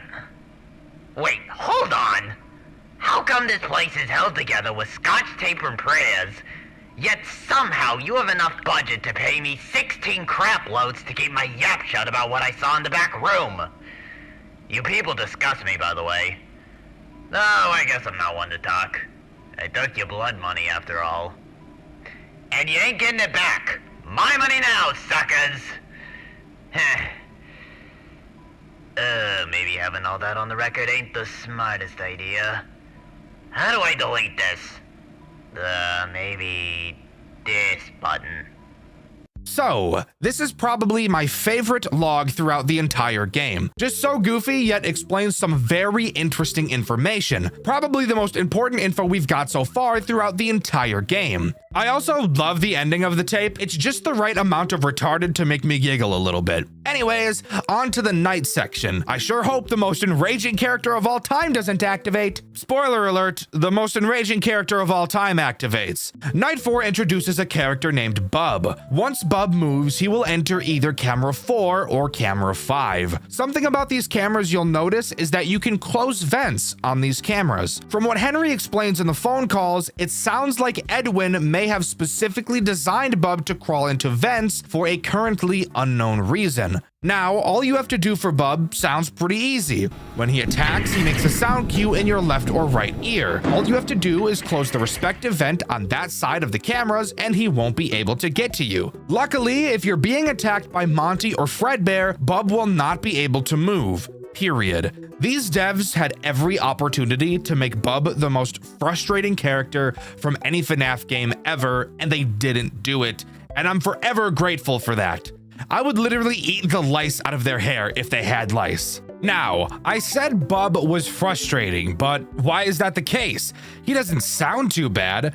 Well, where it comes from is just his sheer speed, as Bub is incredibly fast and will bounce between both vent rooms and crawl into the vents at actual light speed. It's insane how much hops this guy has. It's actually pretty impressive. As long as you're keeping an eye on him, this night isn't too much different. Of course, this brings up the problem of not being able to watch Bonnie, but overall, with enough practice, this night really shouldn't be too bad. On to the post-night minigame, and this one is by far more complex than any other minigame we've seen so far. Doesn't really mean it's hard per se, but there is a lot more focusing you have to do. The way you complete this minigame is another boring hold the button minigame until you reach 100%. However, what you need to do alongside that is where this one gets interesting. When Bub attacks you, all you have to do is shock him, as during this night you actually get the ability to do that.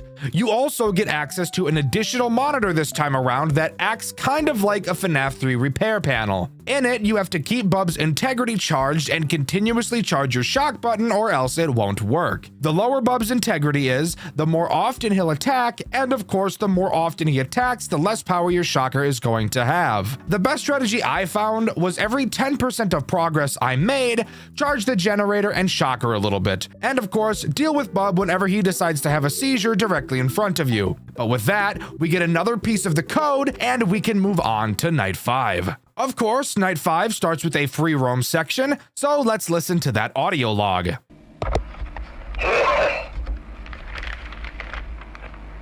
Hi, I'm John Fazbear.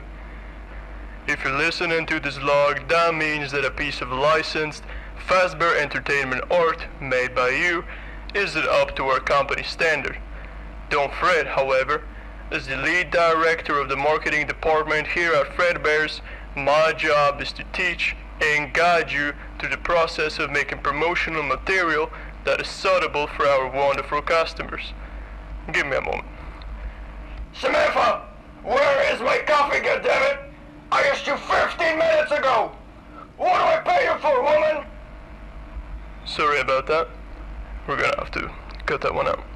As I was saying, the purpose of this log series is to help in making your art pieces compliant with our company values. There's my coffee. Thank you so much, Samantha. You truly are the backbone of this company. Sorry, fellas. She's married to Fazbear Entertainment.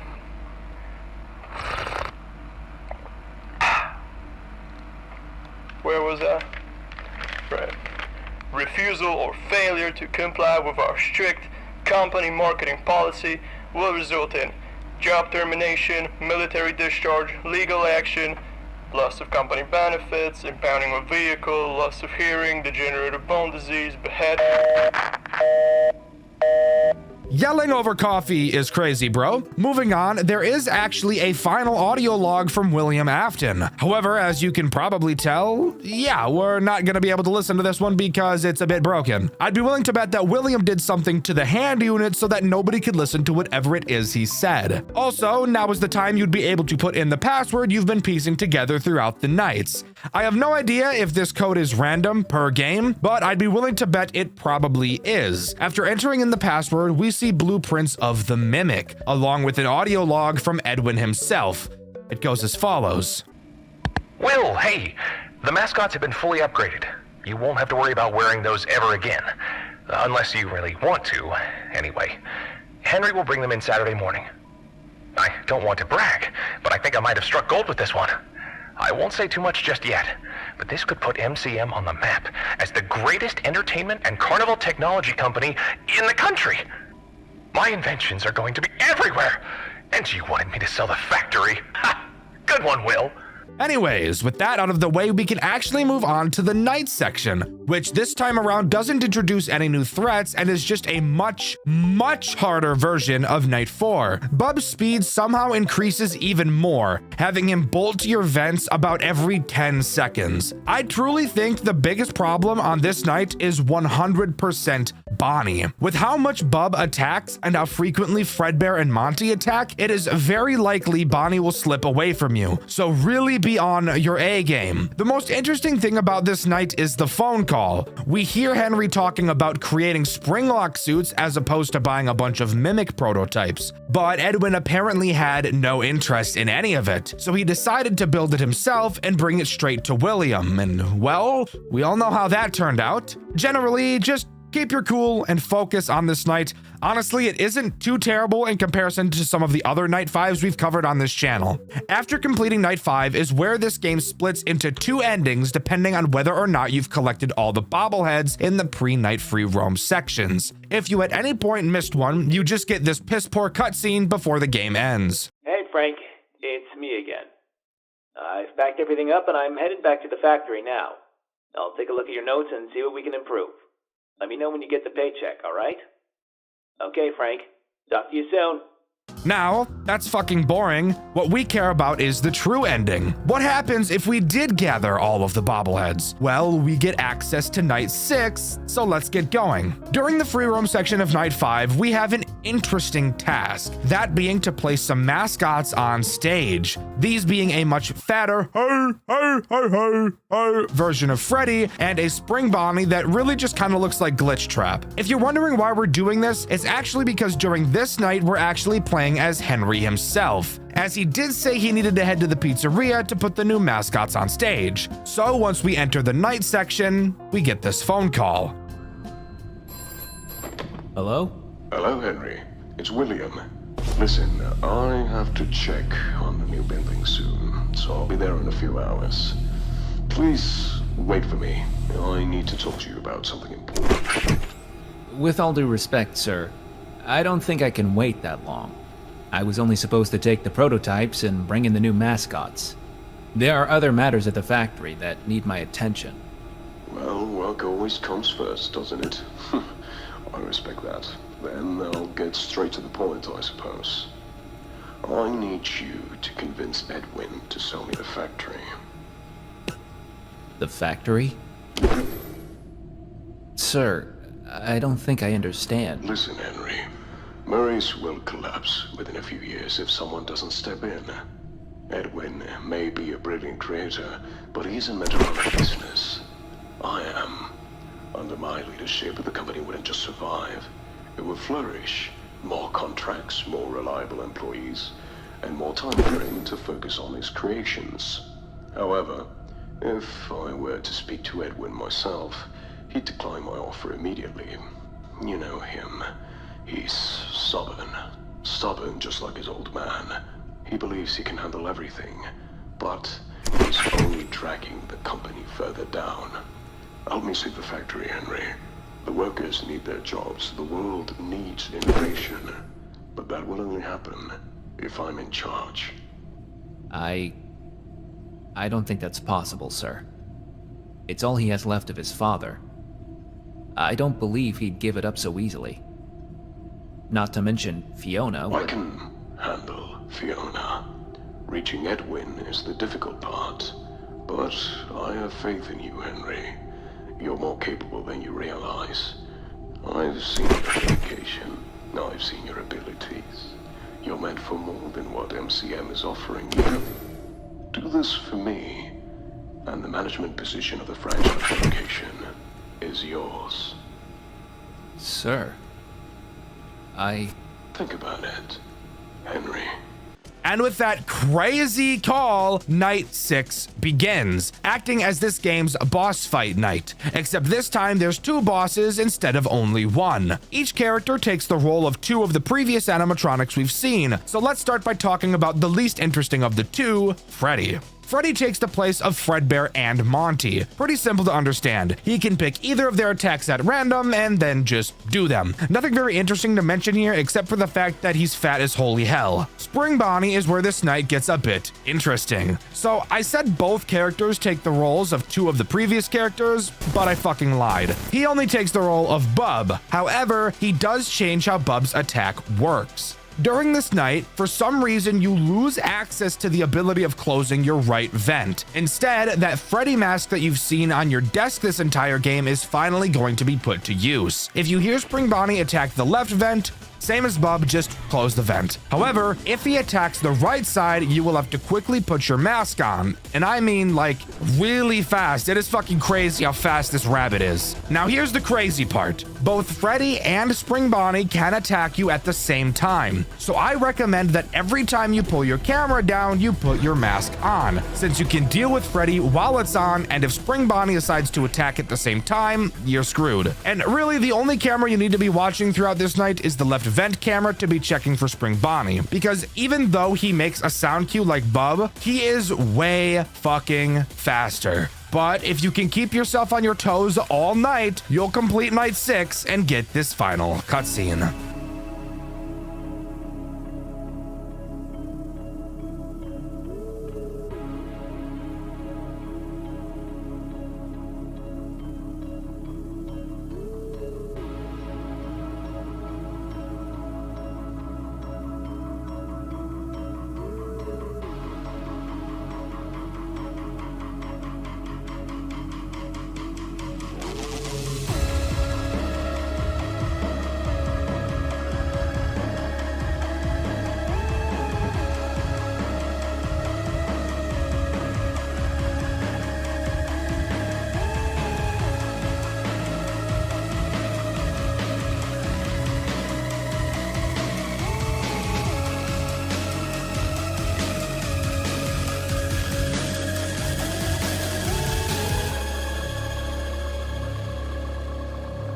So, the true ending shows the aftermath and how William Afton completely took over the industry, killing Fiona in a fire during Fall Fest and taking over Edwin's company with him mysteriously going missing. At the end of the day, William got what he wanted. But of course, we all know what happens next in the fallout of Henry and Afton, but that's a story for another day. But with that, that is all Five Nights at Freddy's The Flip Side has to offer. And holy shit, did I love it. Overall, I think The Flip Side is an amazing take on the FNAF lore and does an amazing job connecting some of the dots from the main game. The game looks super cool, the animations are incredible, and the gameplay loop is just the right amount of challenging to both not be mind-numbing and not be ass-hair-rippingly difficult. And I would totally recommend it. Oh yeah, and I voice acted in it, so bonus points there. But let me know what you think. Do you agree with me, or do you think that this game is actually just completely mid? Let me know in the comments below. In my Freddy and the Gang video, I asked you guys what series or game you'd like to see me recover and why. And my favorite answer was everybody who said the Wario's series. Trust me,